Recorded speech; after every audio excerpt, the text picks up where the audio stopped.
ಎಲ್ಲರಿಗೂ ನಾನು doctor Shri Ayurvedic physician ಯೋಗ therapy expert. ನಾನಿವತ್ತು ಈ ಕಡಲೆ ಗಿಡ ಏನಿದೆ, ನಾನು ನೆನ್ನೆ ಕಡಲೆ ರೆಸಿಪಿ ತೋರಿಸಿದ್ದೆ, ಅದು ಗಿಡ ಸಿಗುತ್ತೆ.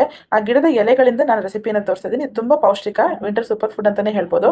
Rich in fibre, iron, magnesium, potassium, calcium ಇರುತ್ತೆ, ವಿಟಮಿನ್ ಸಿ ಇರುತ್ತೆ. ಆಮೇಲೆ ಕಡಲೆಯಲ್ಲಿ ತಿಂದು ಏನು ಅಡ್ವರ್ಸ್ ಎಫೆಕ್ಟ್ ಅಂದರೆ ಗ್ಯಾಸ್ ಆಗೋದು, ಬ್ಲೋಟಿಂಗ್ ಆಗುತ್ತಲ್ಲ, ಅದಕ್ಕೆ ರೆಮಿಡಿ ಈ ಎಲೆಗಳಲ್ಲಿ ಇರುತ್ತೆ. ನಾನು ಇವತ್ತೊಂದು ಪರಾಠ ರೆಸಿಪಿ, ಸಿಂಪಲ್ ರೆಸಿಪಿ ಹೇಳ್ಕೊಡ್ತೀನಿ. 2 ಕಪ್ ಅಷ್ಟು ನಾನು ಗೋಧಿ ಹಿಟ್ಟನ್ನು ತೊಗೊಂಡಿದ್ದೀನಿ. ಒಂದು ಅರ್ಧ ಕಪ್ ಅಷ್ಟು ಬೇಸನ್ ಅಂದರೆ ಕಡಲೆ ಹಿಟ್ಟನ್ನು ತೊಗೊಂಡಿದ್ದೀನಿ. ಇದಿಷ್ಟು ಉಪ್ಪು, ಪೆಪ್ಪರ್ ಪೌಡರ್, ಓಂ ಕಾಳು, ಅರಿಶಿನ ಪುಡಿ, ಖಾರ ಪುಡಿ, ಗರಂ ಮಸಾಲ, ಜಿಂಜರ್ ಪೌಡರ್, ಜೀರಾ ಪೌಡರ್ ಮತ್ತು ಆಮ್ಚೂರ್ ಪೌಡರ್ ಇದಿಷ್ಟನ್ನು ಹಾಕಿ ಒಂದು ಆಲೂನ ಬೇಯಿಸ್ಕೊಂಡು ಇಟ್ಕೊಂಡಿದ್ದೀನಿ. ಮತ್ತು ಬೇರೆ ಸೊಪ್ಪನ್ನು ಕೂಡ ನಾನು ಇದರಲ್ಲಿ ಸಾಸಿವೆ ಎಲೆ ಮತ್ತು ಪಾಲಕನ್ನು ಹಾಕೊಂಡಿದ್ದೀನಿ. ನಿಮ್ಗೆ ಯಾವ್ದು ಬೇಕೋ ಅದನ್ನ ಹಾಕೋಬೋದು. ಸೊ ಈ ಕಡಲೆ ಕಾಳು ಹಾಕೋಲ್ಲ, ಬರೀ ಈ ಎಲೆಯನ್ನು ಮಾತ್ರ ಚೆನ್ನಾಗಿ ತೊಳ್ಕೊಂಡು ಇಟ್ಕೊಂಡಿದ್ದೀನಿ. ಇದನ್ನೆಲ್ಲ ನಾವು ಈ ಗೋಧಿ ಹಿಟ್ಟಿಗೆ ಎಣ್ಣೆ ಹಾಕಿ ಚಪಾತಿ ಹೇಗೆ ಕಲಿಸ್ಕೊತೀವಲ್ಲ ಹಾಗೆ ಪರಾಟೆಗೆ ಕಲಿಸ್ಕೊಳ್ಳೋದು.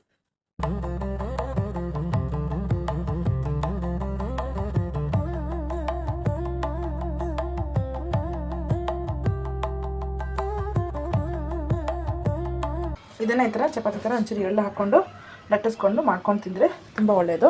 ಮ್ಯಾನೇಜ್ಮೆಂಟ್ ಮಾಡೋಕ್ಕೆ, ಡಯಾಬಿಟೀಸಿಗೆ, ಹೈಪರ್ ಟೆನ್ಷನ್ಗೆ, ಪೈಲ್ಸಿಗೆ ಎಲ್ಲ ತುಂಬ ಒಳ್ಳೆಯ ಆಹಾರ. ಮಕ್ಕಳಿಗೆ ಕೂಡ ತುಂಬ ಒಳ್ಳೆಯ ಆಹಾರ.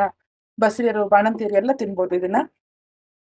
ಅಯನ್, ಮ್ಯಾಗ್ನೀಷಿಯಂ, ಪೊಟ್ಯಾಷಿಯಂ, ಕ್ಯಾಲ್ಶಿಯಂ ಎಲ್ಲ ಹೆಚ್ಚಿರುತ್ತೆ. ಸೊ ಮತ್ತೆ ಬೇರೆ ಬೇರೆ ರೆಸಿಪಿ ಜೊತೆಗೆ ಬರ್ತೀನಿ.